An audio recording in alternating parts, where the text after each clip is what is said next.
Hoeksema, Hoeksema. Good afternoon. Good afternoon. Go ahead. Good afternoon, Lieutenant Hoeksema. I'm taking you a little out of order because I know you're off on medical leave tomorrow, so I appreciate you being flexible with us today. How long have you been a police officer? 22 years. Okay, and where are you currently employed? For the Norton Shores Police Department. And where are you assigned, or what's your rank within that department? Currently, I am a lieutenant in charge of the road patrol operations. Now, I'm going to take you back to December 29 of 2022. What was your assignment within the department back then? On that date, I was a sergeant within the Detective Bureau. Okay. And did you receive a call out to a situation that happened at the Sunny Mart? I did. And what were you briefed about, or what was the information that you received before heading out that way? That there was a shooting. Okay. And had any of your officers or the patrol officers arrived prior to you getting there? Yes, they did. Okay. So when you get there, there's already some road patrol there? Correct. All right. And just for the record, the Sunny Mart is located where? It's on Getty Street. Is that in the city of Norton Shores?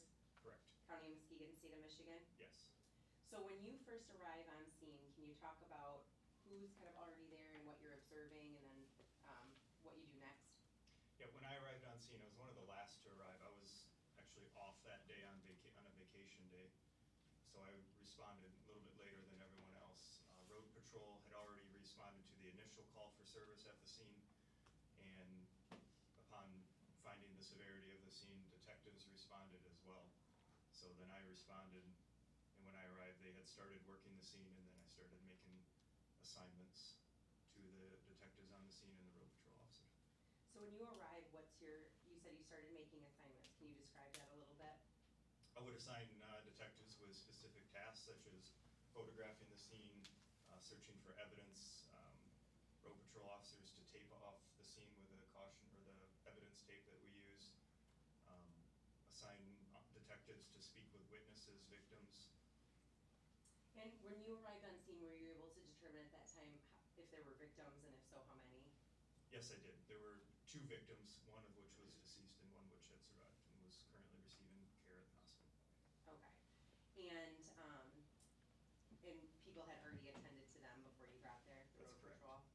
Now, when you are processing the scene, you said you started having detectives and Norton Shores police officers kind of containing the scene and taping it off and things like that. Does Norton Shores Police, or in this case, did Norton Shores Police process the scene, or was that handed off to someone else? I made contact with the Michigan State Police and requested assistance from their mobile forensic evidence lab. All right. And did they come out to the scene then? They did. All right. And then what is, I guess, kind of the MSP crime lab's job, and what did they do? So they responded to the scene. They bring a large vehicle that's essentially a mobile crime lab. They photograph the scene, they collect evidence of the scene, and do the whole processing on behalf of us. Okay. And that includes the, I assume, like the victim vehicle, things like that. The, I guess, what are you looking for at the scene? What are they kind of processing in a shooting case specifically? What are you kind of looking for? Since this was a shooting, we were looking for shell casings, bullet fragments, firearms. We had the victim's vehicle, which had sustained a number of bullet holes that they were cataloging, photographing. Ultimately, the vehicle was towed away to their lab for them to do further examinations of it. Okay. And you said that the victim, there had been a deceased victim, and then there was also a living victim that had been taken to the hospital at that time? That's correct. All right. Now, are you aware of some of the physical evidence that the crime lab found at the scene? I am. Okay. Can you describe that for the jury? Some of the pieces of evidence they found were shell casings, both on the street, in the parking lot area, and some from within the victim's car. We also recovered a firearm on the roadway near the victim's vehicle, and then another firearm in the possession of the deceased. Okay, that's Mr. Burse, Jamar Burse. Correct. Had it on his person. Correct. And you said that you found another gun kind of in the crime scene area. That's Can you correct. describe where that was found? I was found to the east of the vehicle, kind of on the side of the roadway, in a puddle of water. And you recall what kind of gun that was? I don't recall the specific make and model of that. Okay. Um, so, and then that, were you able to determine at some point that who that gun belonged to? And as far as what it was tied to with the casings in the car? Yes, we were. Okay, can you kind of describe that for the jury too then? The firearm that was found on the roadway was determined to have belonged to the surviving victim. There were shell casings that were found in the vehicle that were determined to have been from that firearm as well. Okay, so essentially they had been firing from the vehicle as well? Yes, that's what it From led inside us the to vehicle? believe. Now, you said you found several casings outside in the street area. Were all those casings the same caliber? They were not. Okay, what did you find? We found, well, I say we, but as a group with the Michigan State Police found 40 caliber shell casings as well as 9mm shell casings. Okay, and the 9mm, were those the ones that were found inside the victim vehicle? That's correct. Okay, so the ones, I'm sorry, maybe it was a bad question. The ones found outside of the vehicle, were those all 40 caliber? That's correct. Okay. Sorry, bad question. Now, when these casings were located, can you I'm not asking for specifics, but can you kind of state, I'm gonna actually enter the map right now, because I think this will help a little bit. So I'm gonna show you what I've marked as People's Proposed Exhibit 1.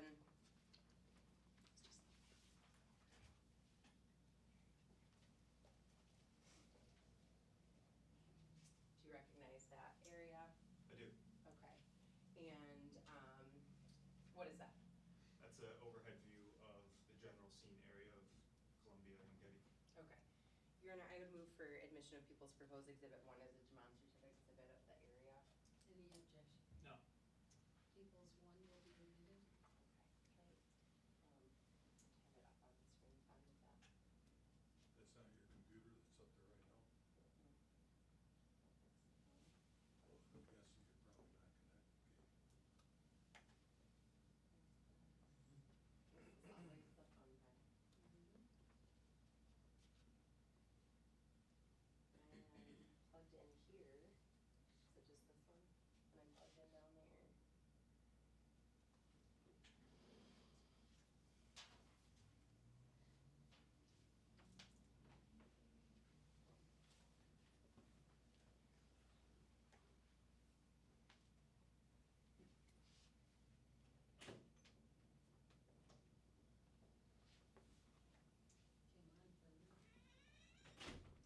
Oh, Got it? I think it's like the share screen.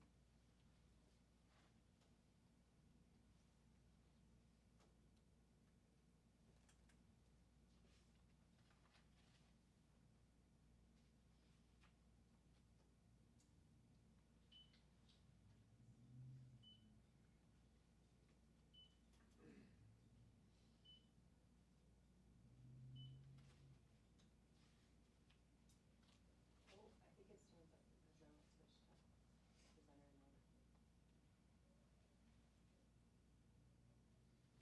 now it's switched to presenter mode. Is that it? Should be the PowerPoint. There we go. We got it.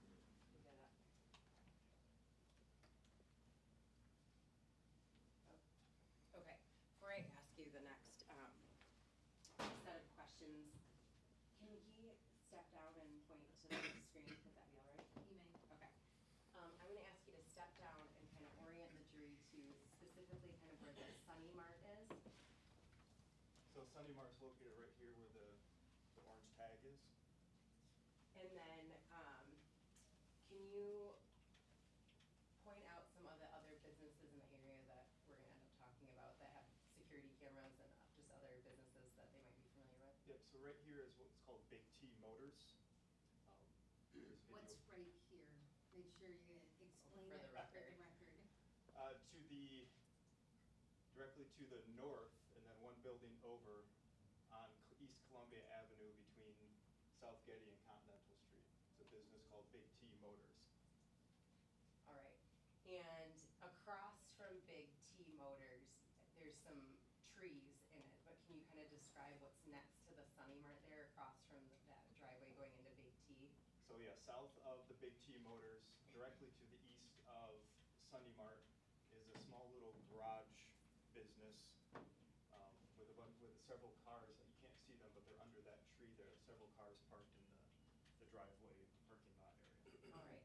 And the shell casings that were found outside of the victim's vehicle, the 40 calibers, can you kind of show roughly in the area where they were located?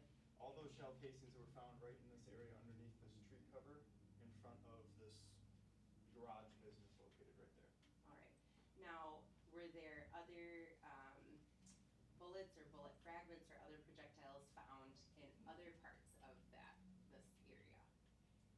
Yes, there was. So it's not shown on this image, but further to the east of Big T Motors on the northeast corner of Continental and Columbia is a home. And within that home, there were several bullet holes, and then ultimately bullets and bullet fragments were recovered from that home. So it would be on that northeast corner of, it kind of got cut off, but that northeast corner right there? Correct. And then was there also another house that was hit on Austin? Or do you just know the Continental one? I just am aware Got of it. the Continental and Columbia. Now, the 40 caliber casings, are you aware of how many were located on the scene during the investigation? I know that there was kind of 2 times that there was casings located. There's numerous casings located. Cannot provide an exact number right Okay, now. but several. Oh, yes. And the casings that were found, do you recall, can you tell what brand they are? We were informed by the crime lab what the brand was. Okay, and what is there one brand, multiple, or? There were or what 2 was- distinct brands. One was Federal, the other was SIG. Okay, both of 40 caliber? Correct. Now, on the map, I'm going to, well, I guess let me ask you this first. You said you talked to neighbors and secured the scene. Were you able to secure any surveillance footage? Yes, some of my detectives and officers were able to get some surveillance footage. Okay, where did you get the surveillance footage from? From the Sunny Mart itself, and then from the northeast there at Big T Motors, we obtained surveillance footage. Okay, and how many, I guess, can you kind of talk about where the angles are, where the cameras are pointed at each of those locations, and how many cameras there are? Sunny Mart exterior cameras, they had one located on the southwest corner of the building in the parking lot, which covered the front of the building as well as Getty Street and Columbia in the parking lot. They had another one on the northwest corner of the property on a utility pole that looked to the south, covering the front door and then roadway to the south and then part of the parking lot.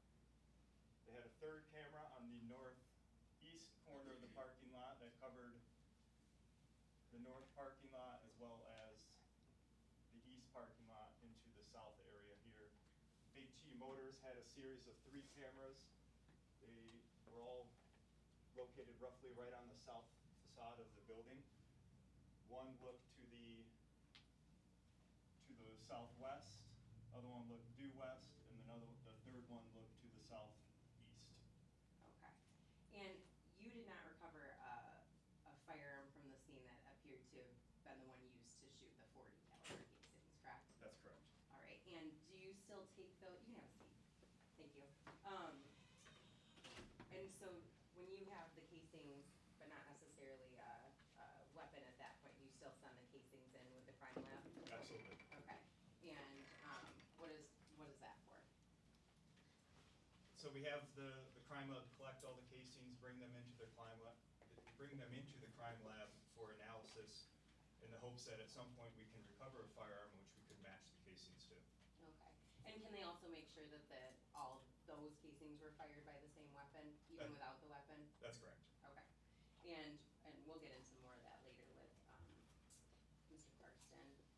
Now, you were able to obtain the Big T Motors video. You've been able to review that video? I was. Did it capture portions of this incident, this homicide? It did. All right, and same for the Sunny Mart video? That's correct. And you were able to have your officers seize that and you were able to take it into evidence? Yes, Okay, and that's not been altered in any way? that's correct. Either the Big T Motor video or the Sunny Mart video, that's in evidence? Correct. Okay, and you were able to review that video, correct? The Big Yes. T Motors and the Sunny Mart? I'm gonna, I have People's Proposed Exhibit 2, this is just a full Big T Motors video, normal one. I'd move to it, People's Proposed Exhibit 2, which is the Big T Motors surveillance video, and People's Exhibit 3, which is the full Sunny Mart video. People's 2 and 3 will be admitted, no objection. No objection. And then, so People's 1, 2, 3, okay. So, now, these, as we just discussed, these videos are coming from 2 different vantage points, correct? That's correct. Okay, and is it capturing, are each of them capturing kind of bits and pieces of what's happening? That's correct. No camera captures everything, correct? That's correct. No single camera captured the entire incident. Okay, so are you able to see the entire incident by kind of piecing all these camera angles together? That's correct. Okay, and then we were actually able to do that, where we were able to take those 2 exhibits and kind of piece them together, and you were able to review that video, correct? Yes, And all of the angles and the video that were taken and kind of put together in order, and other than putting them in order, have not been edited in any way, correct? that's correct. They're the same videos that are from the Sunny Mart and the Big T Motors videos, just spliced together so that it's in kind of more of a logical order. That's Is that- correct. Okay. And again, you were able to review that and make sure that, Yes. correct? So I'd move for People's Exhibit 4, the demonstrative exhibit of the Big T Motors and Sunny Mart videos together. No objection. People's 4 will be admitted. At this time, I'd like to publish to the jury judge the video. Go ahead.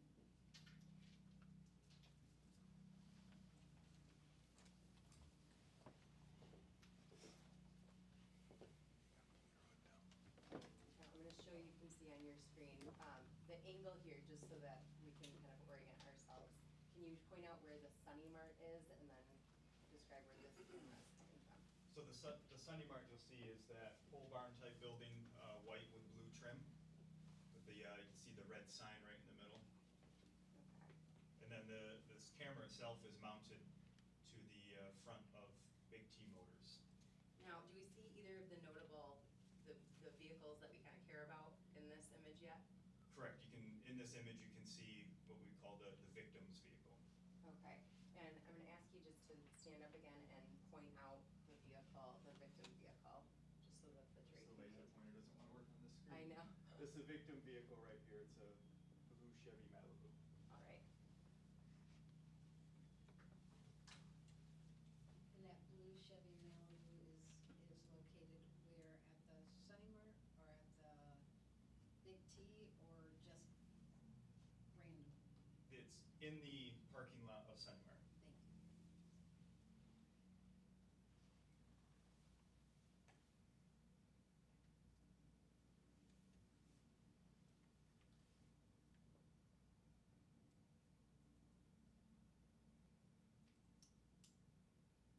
Okay, so now we've kind of switched, okay, this is.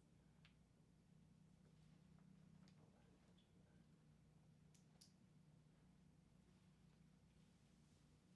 Let's pause it on that.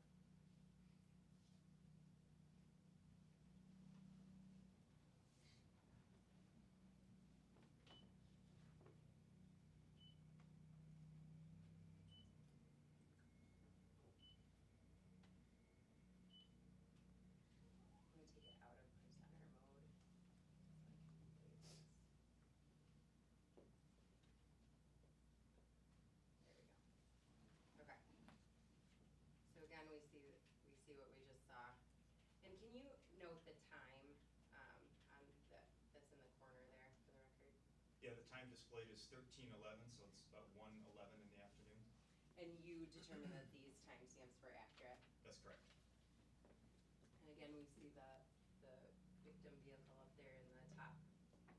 The victim Malibu was pulling into a parking space within the parking lot of Sunny Mark.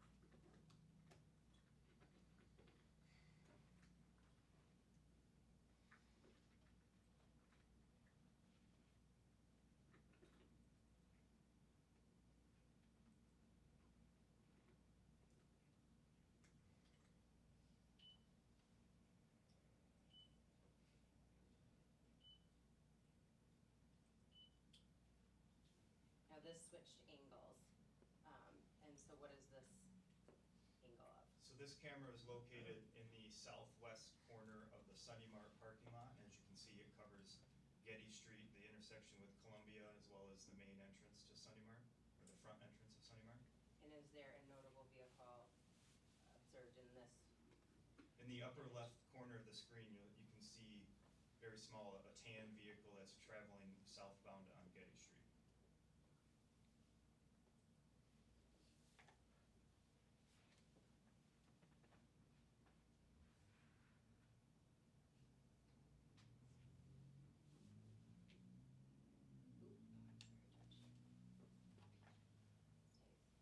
Oop, oh, I'm sorry, Judge.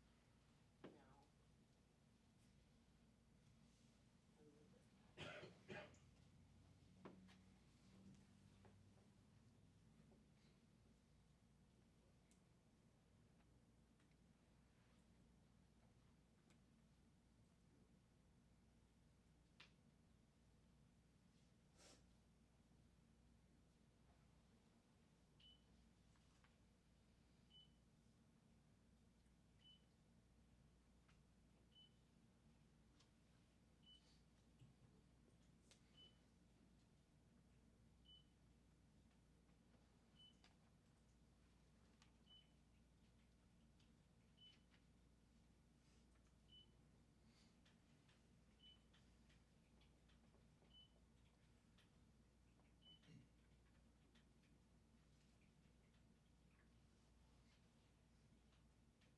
So are you able to, I guess for your investigation purposes, when you observe this video, are you noting anything about the vehicle or this image when you're able to observe it at the beginning of the investigation? Yes, we were. So that previous clip when you saw the vehicle driving southbound and then turn onto Columbia, and then as well as this clip here, we were able to obviously see the general style and color of the vehicle, as well as some damage. You can see some damage on the front driver's side fender. When we use that vehicle description later to put out to other agencies to assist with identifying this vehicle. And it might have that, there might be some unique markings about this car because of where the damage is essentially? That's correct. That other cars that might be the same make or model might not have? Correct. Do you know, can you see, I know it's tough to see in the vehicle, but is there anything noted about the vehicle at this point? The passengers or people inside the vehicle? You can make out the driver really small there. You can see that the driver's, their shirt, sweatshirt is a lighter color, like a white or an off-white.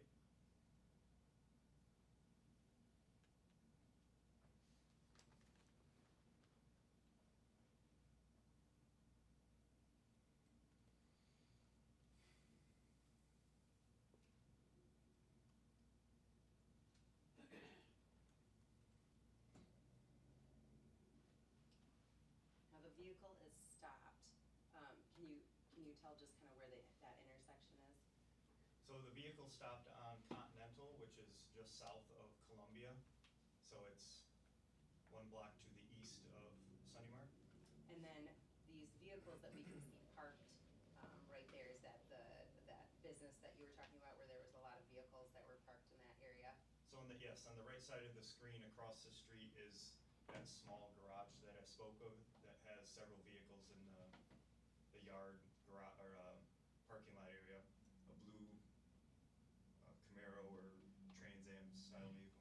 And this is kind of right next to the Sunny Mart, so they just drove past the Sunny Mart up to Continental and turned? That's correct. Okay.